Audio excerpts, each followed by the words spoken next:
Aujourd'hui, je ne suis pas sur mon tapis de yoga, mais on se retrouve sur mon lit pour une vidéo un petit peu plus cool, tranquille. On va parler de livres, on va parler de podcasts, de documentaires. C'est mon premier favori. C'est un format léger, voilà, juste pour passer un bon petit moment, aller prendre une petite tasse de thé, un petit plaid et on va pouvoir commencer.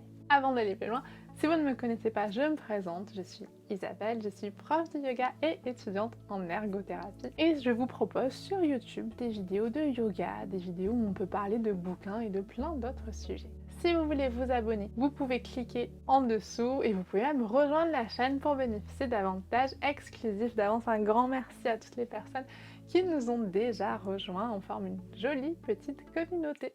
Alors, on commence par les favoris livres. Donc, c'est les livres que j'ai lus en décembre. Donc, en décembre, je vais commencer par vous parler du livre de Johanna. Alors, Johanna, vous la connaissez, c'est Yoga Fire by Jo sur YouTube. Et elle a fait un fantastique livre avec les éditions Améthyste. C'est un très joli livre, il est complet, j'adore le fait qu'il soit cartonné, donc ça c'est pour la forme. Et au niveau du fond, pour moi c'est un livre un peu hybride, c'est-à-dire que vous avez les livres d'anatomie où là vous allez avoir ben voilà, les postures avec les muscles, les articulations, etc.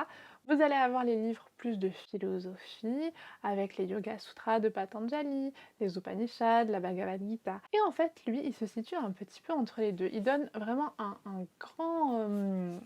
En fait, il brosse un tableau exhaustif du yoga et à la fois, c'est pas trop compliqué. Je veux dire par là, c'est juste ce qu'il faut pour une personne, par exemple, qui a envie d'en savoir un petit peu plus sur le yoga, qui s'intéresse à ça. Il y a beaucoup de parties sur les postures, il y a même des enchaînements, elle explique les différents types de yoga, elle parle un petit peu de ce qu'on peut aussi retrouver dans les Yoga Sutras, donc il est très complet. Et pourquoi je vous en parle et pourquoi moi j'ai eu un énorme coup de cœur, j'ai adoré la manière dont Johanna décrit les postures. En fait, elle parle beaucoup de leurs composantes mythologiques, historiques et symboliques. Et ça, c'est quelque chose qui moi m'avait toujours manqué. Et là, du coup, parfois, quand j'ai envie d'avoir un petit peu d'inspiration, je regarde un petit peu voilà, ce qu'elle a de beau à nous raconter sur la posture. Et ça permet d'apporter voilà, une vision un petit peu plus globale du yoga, donc vraiment un très très joli livre. Et il y a eu un autre coup de cœur pour moi. Si vous me suivez depuis la naturopathie, vous savez peut-être que moi, ce qui m'a toujours plu dans la naturopathie, c'était l'aromathérapie. Et là, justement, il y a une petite section à la fin où elle parle d'aromathérapie. Elle propose d'ailleurs des nettoyants pour tapis à base d'huile essentielle que je vais m'empresser de tester. En plus, en fonction des saisons. Donc franchement, c'était le petit bonus qui m'a fait beaucoup plaisir. En tout cas, bravo Johanna pour ce livre. Ensuite, le second livre, c'est ce tout petit livre et pourtant très très puissant d'Alexandre Jolien, Éloge de la faiblesse. Alors c'est Juliette qui m'en a parlé. Juliette, c'est une copine à moi qui a la chaîne Amadria sur YouTube que je vous invite à aller voir, je vous mets tout en barre d'infos. Elle m'en a parlé, pourquoi?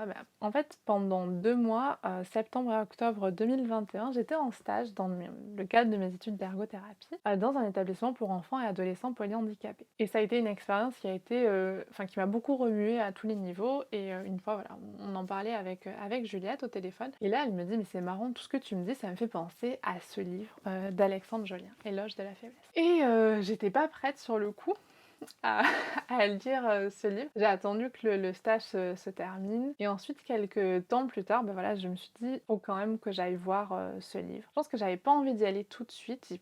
Peut-être que j'aurais dû, mais peut-être qu'il me fallait aussi le temps de décanter un petit peu. En fait, Alexandre Jolien, il a vécu 17 ans dans une institution, un peu comme celle où j'étais en stage. Et en fait, il explique au travers d'un dialogue imaginaire avec Socrate ce qu'il y a vécu. Dans le centre où j'étais, les enfants ne verbalisaient pas ce qu'ils vivaient, leurs émotions. On communiquait, mais on communiquait de manière très très différente de comme là je communique en vous parlant. On faisait beaucoup d'hypothèses, mais on savait pas vraiment ce qu'ils ressentaient, comment ils vivaient les choses, comment ils vivaient la thérapie, comment ils vivaient la rééducation, on savait pas. Et en fait, lui, il nous explique ce que lui a vécu, ce que lui a perçu, et c'est hyper enrichissant. Et c'est une chance pour moi d'avoir ce type de témoignage. Et c'est un livre que je pense que je relirai souvent, notamment par rapport à mes études, à mon futur métier d'ergothérapeute, parce que tout ce que dit l'auteur est hyper important à prendre en compte, même si c'est pas très toujours très facile et agréable, notamment sur le personnel soignant et rééducateur, où il dit de manière assez crue mais assez directe, et il a tout à fait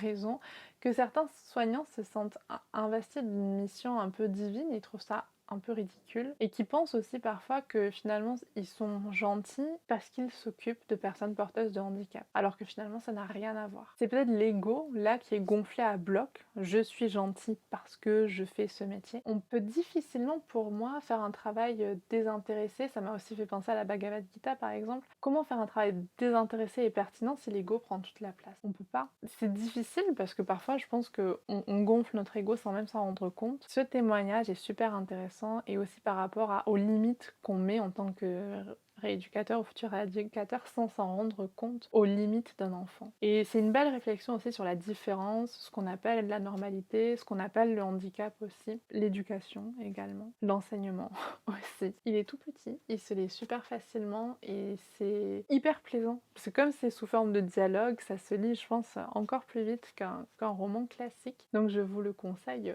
plus, vous avez bien compris. Le dernier coup de cœur livre, c'est pour 2 bandes dessinées de L'Homme étoilé. Peut-être que vous suivez son compte sur Instagram, c'est un infirmier en soins palliatifs qui fait aussi des bandes dessinées. Alors moi déjà ça me fascine de voir des personnes qui arrivent à jongler comme ça entre plusieurs compétences qui sont pas forcément faciles à voir. Et c'est une de mes copines de formation, Léane, qui me les a prêtées. Donc il explique un petit peu voilà, son travail, son parcours aussi. Et donc il y a un livre qui est destiné finalement à l'accompagnement qu'il fait en soins palliatifs. Et c'est une très belle manière de dessiner et de raconter la mort et la vie, et aussi les relations aux autres. Et c'est super poétique. En ce moment, je pense qu'on a besoin de poésie. Alors oui, vous allez sûrement beaucoup pleurer en lisant ces bandes dessinées. Moi, personnellement, je n'ai pas arrêté. Mais on pleure pas de tristesse ou de désespoir, on pleure parce que c'est beau. Et ça fait du bien de pleurer pour des émotions qui sont jolies.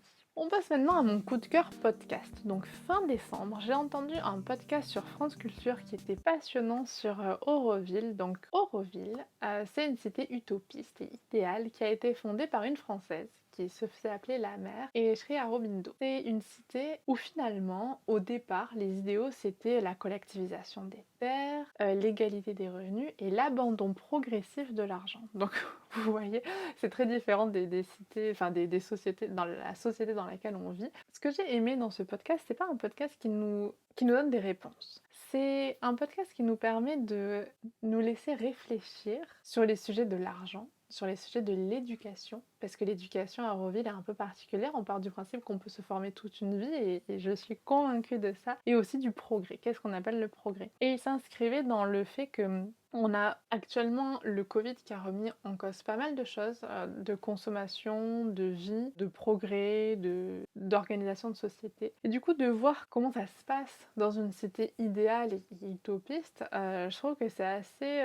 c'est porteur de réflexion. Ça veut pas dire que ça nous amène des réponses. Moi, ça m'a plus fait poser de questions que de réponses. Mais je trouve que c'est intéressant de réfléchir à ce sujet.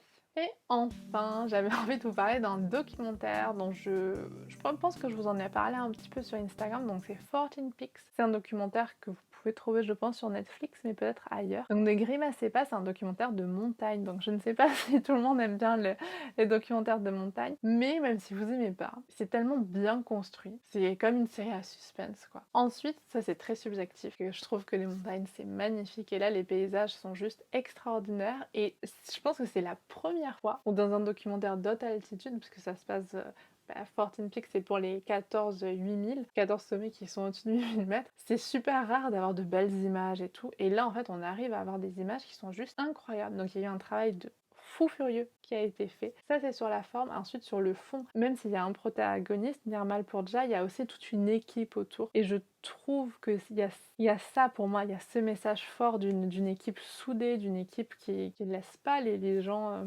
abandonnés, qui laisse pas les gens dans un coin comme ça, qui est vraiment hyper intéressant et hyper porteur de leçons, on va dire. Ensuite, il y a aussi quelque chose qui moi m'a beaucoup intéressée, c'est au niveau du rôle des réseaux sociaux. Les réseaux sociaux, tout le monde les critique, et c'est normal, et je sais aussi qu'il y a un côté très addictif, mauvais, etc., etc. Par contre, je pense que parfois on se rend pas compte de l'impact positif que peut avoir un réseau social. Il a posté une photo, peut-être que vous l'avez vu passer. C'était une photo où on voyait un embouteillage littéralement d'alpinistes au sommet de l'Everest. En fait, cette photo, elle est devenue virale et le fait qu'elle soit devenue virale, ça a permis de mettre en lumière en fait ce qu'il était en train de faire et ça lui a permis d'avoir des fonds, ça lui a permis d'avoir des soutiens qu'il n'aurait pas eu autrement. Donc oui, les réseaux sociaux, c'est le mal, mais si on veut nuancer, on peut se rendre compte que pour certaines personnes, c'est une opportunité fantastique de mettre en lumière des gens qui ont des projets qui sont hors du commun. Et on en vient pour moi, ce qui est le plus important dans ce documentaire, c'est que